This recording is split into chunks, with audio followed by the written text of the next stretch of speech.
ఈనాటి ధ్యానం కొరకు మీ ముందుంచమని పరిశుద్ధాత్మదేవుడు నాకు ఇచ్చిన మాట మీ ముందుకు తీసుకొని వస్తున్నా. ఇర్మియా గ్రంథం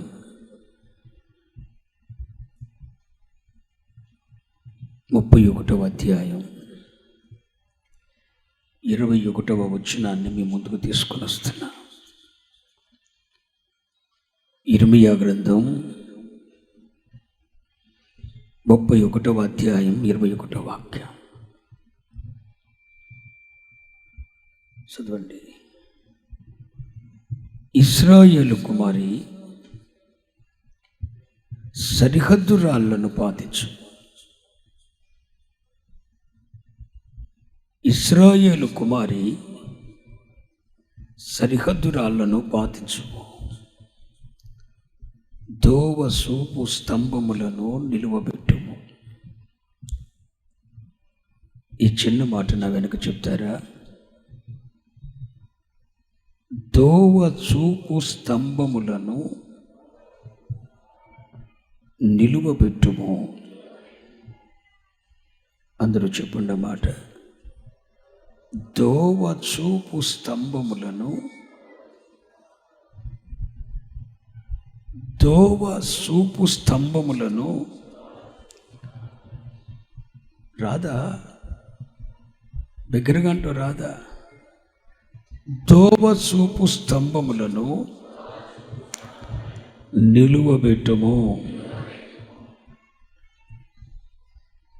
ఈ చిన్న వచనంలో రెండు ప్రాముఖ్యమైన వర్తమానాలు ఉన్నాయి. ఒకటి, సరిహద్దు రాళ్లను పాతించుము. మొదటి సందేశం. రెండవ సందేశం, దోవ చూపు స్తంభములను నిలువబెట్టుము. ఈరోజు ఈ రెండవ మాట మీతో చెప్పాలని నేను ఆశపడుతున్నా. దోవ చూపు స్తంభము,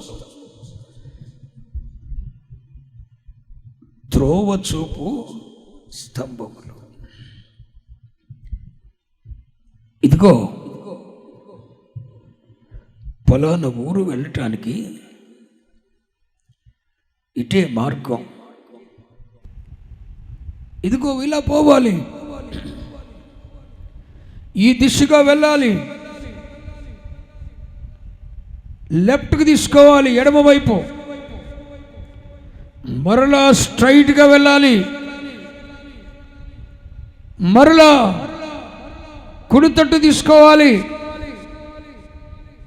మరలా యూటర్న్ తీసుకోవాలి, తరువాత స్ట్రైట్గా వెళ్ళి కుడి తట్టు తీసుకొని కొంచెం ముందుకు వెళ్ళాలి. మీరు వెళ్ళే ఊరు వస్తుంది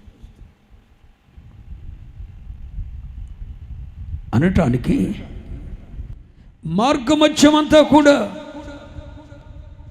ఒకానొక ప్రాంతానికి, ఒకానొక పట్టణానికి, ఒకానొక గ్రామానికి మనం వెళ్తున్నప్పుడు అక్కడికి వెళ్ళగానే తోవ చూపే ఒక స్తంభాన్ని నిలబెడతారు.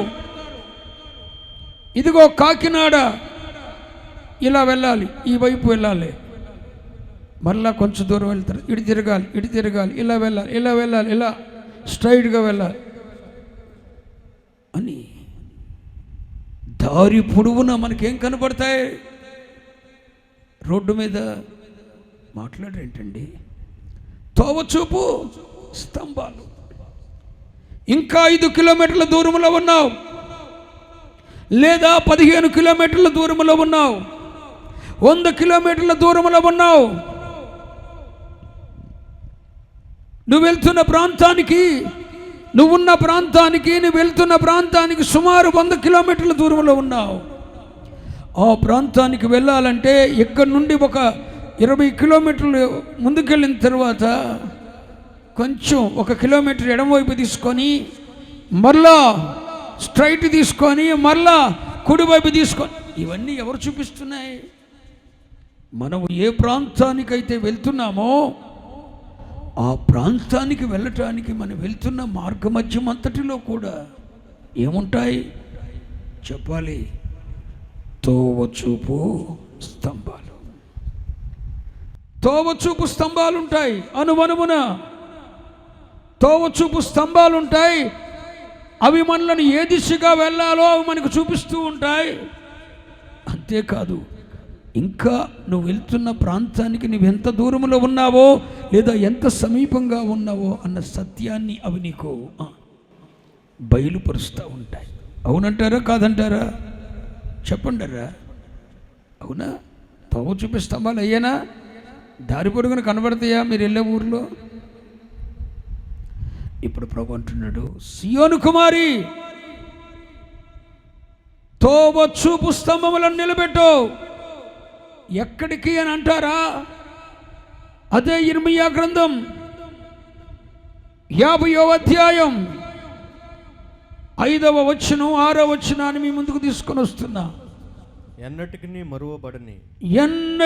మరువబడని నిత్య నిబంధన చేసుకొని యెహోవాను కలుసుకొందము రండని చెప్పు. అదుగో భూమి మీద ఒక గుంపట, ఒక సమూహమట, ఒక గుంపట ఎన్నటికీ మరువబడని నిత్య నిబంధన చేసుకొని యెహోవాను కలిసి కొందము రండని చెప్పుకొనుచు సియోను తట్టు అభిముఖులై అచ్చటికి వెళ్ళు మార్గము ఏదని అడుగుచూ వస్తున్నారు. స్తోత్రం చెప్పండి. హల్లెలూయా. భూమి మీదనున్న ఒక గుంపట నా వైపు చూస్తూ, భూమి మీద ఉన్న ఒక గుంపట, ఒక సమూహమట దేవునితో ఒక నిత్య నిబంధన చేసుకొని యెహోవాను కలుసుకొందము రండని చెప్పుకొనుచు సియోను తట్టు వెళ్ళటానికి, సియోను తట్టు వారి ముఖములను తిప్పుకొని ఆ వైపు వెళ్ళే, సియోను వైపు వెళ్ళే మార్గము ఏది? యెహోవాను కలుసుకొనుటకు మేము సియోను వెళ్తున్నాం. ఆ సియోనుకు వెళ్ళు మార్గము ఏదని అడుగుచు ఒక గుంపు వస్తున్నారట. అన్యజనుల్లో నుండి దేవుని ఏర్పాటులో ఉన్న ఒక గుంపును దేవుడు పట్టుకోబోతున్నాడు. అన్యజనుల కాలము సంపూర్ణము కాబోతుంది. అంటే 2000 సంవత్సరాల నుండి అన్యజనులు దేవుని తట్టు త్రిప్పబడటానికి దేవుడు ఒక ద్వారాన్ని తెరిచాడు.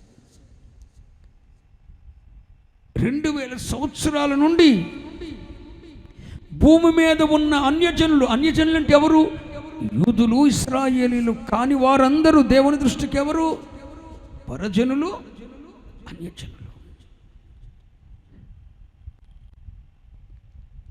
దేవుని ప్రజలైన ఇశ్రాయేలీలు కాక భూమి మీద ఉన్న సకల జాతి ప్రజలు పరజనులుగా, అన్యజనులుగా పిలువబడ్డారు.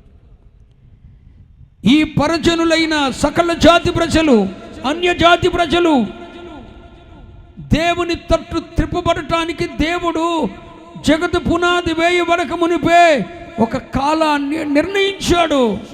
అది 2000 సంవత్సరాల క్రితము ఈ అన్యజనులు, దేవునికి దూరముగా ఉన్న ఈ పరజనులు, యూదులు, ఇశ్రాయేలీలు కాక ప్రపంచంలో ఉన్న అన్ని జాతుల ప్రజలు దేవుని తట్టు త్రిప్పబడటానికి 2000 సంవత్సరాల క్రితం ద్వారం తెరిచి, ఆ ద్వారాన్ని తెరిచి అన్యజనులు దేవుని తట్టు త్రిప్పటానికి ఒక కాలాన్ని నిర్ణయించి ఉంచాడు.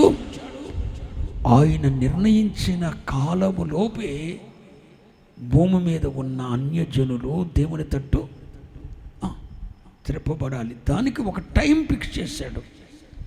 ఆ టైం ఎప్పటి వరకు తెలుసా?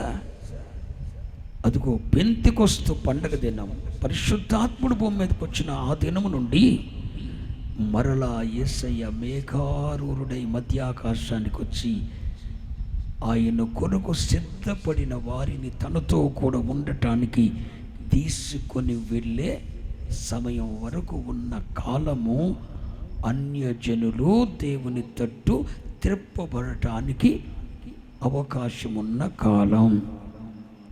ఈ కాలంలోపే ఎవరైనా దేవుని యొద్దకు రావాలి. ఒకవేళ ఈ రాత్రి ప్రభు వస్తే, మేఘారూఢుడై వస్తే, మధ్యాకాశానికి వచ్చి సంపూర్ణ సిద్ధి నొందిన తన వలె మార్చబడిన వారిని ఎక్కడికి ఎక్కిరండి అని పిలిస్తే, ఇక అన్యజనుడు ఎవడు దేవుని తట్టు తిప్పబడే అవకాశం లేదు. ఇక అన్యజనుల కాలం ముగించబడుతుంది. ప్రభువు మేఘారూఢుడై వచ్చిన తరువాత యేసు ప్రభుని అంగీకరించడానికి అవకాశం లేదు. ఈ కాలాన్ని అన్యజనుల కొరకు పరిశుద్ధాత్ముడు, తండ్రి అయిన దేవుడు నిర్ణయించాడు. ఇప్పుడు ఇది ఏ కాలం? అన్యజనులు దేవుని తట్టు త్రిప్పబడే కాలం. ఆ కాలం నడుస్తూ ఉంది. దేవుని ఏర్పాట్లో ఉన్న ఈ అన్య జనాంగంలో ఒక సమూహం, మిగిలి ఉన్న శేషం, జీవము గల దేవునిని కలుసుకొందము రండని సియోను తట్టు జీవము గల దేవునిని కలుసుకోవాలని ఆయన మందిరము తట్టు ప్రజలు వస్తూ అడుగుతున్నారట. యెహోవాను కలుసుకొనుటకు సియోను వెళ్ళాలనుకుంటున్నాం. అక్కడ ఆయన నివాస స్థానం ఉన్నది. ఆ సియోను వెళ్ళి యెహోవాను కలుసుకోవాలనుకుంటున్నాం. మాకు మార్గం ఏది అని అడుగుతున్నారట. స్తోత్రం చెప్పండి. మాకు మార్గం ఏది? మేము ప్రభువు తట్టు వెళ్ళటానికి మాకు మార్గం ఏది? మేము ప్రభుని కలుసుకోవటానికి మార్గం ఏది? మేము ప్రభువు తట్టుకు వెళ్ళటానికి మేమేం చేయాలి అని నీ వారు, నీ ఇంటి వారు, నీ రక్త సంబంధికులు, నీ కులగోత్రికులు నిన్ను అడిగే సమయం వచ్చింది. నమ్మలేదా మీరు? నీ దేవుడు నిన్ను ఆశీర్వదించాడు కదా, నీ దేవుడు నిన్ను రోగం నుండి బాగు చేశాడు కదా, సావవలసి నిన్ను బ్రతికించాడు కదా, పతన అవస్థకు వెళ్ళిన నిన్ను మరలా పైకి లేపి ఉద్ధరించాడు కదా, నీ బిడ్డల జీవితాలను స్థిరపరిచాడు కదా. నీ దేవునిని కలుసుకోవాలని అనుకుంటున్నాం. నీ దేవుని మందిరమైన సియోనుకు వెళ్ళాలని అనుకుంటున్నాం. ఆ సియోనుకు వెళ్ళటానికి, ఆ జీవము గల నీ దేవుణ్ణి కలుసుకోవటానికి మార్గమేది అని జనులు అడుగు సమయం వచ్చింది. స్తోత్రం. నీ వారు అడగబోతున్నారు, నీ బంధువులు అడగబోతున్నారు, నీ రక్త సంబంధికులు అడగబోతున్నారు, నీ తోటి స్నేహితులు అడగబోతున్నారు. ఆ దేవునిని కలుసుకున్న మార్గాన్ని చూపటానికి నీవు దోవ చూపు స్తంభములను నిలబెట్టావు.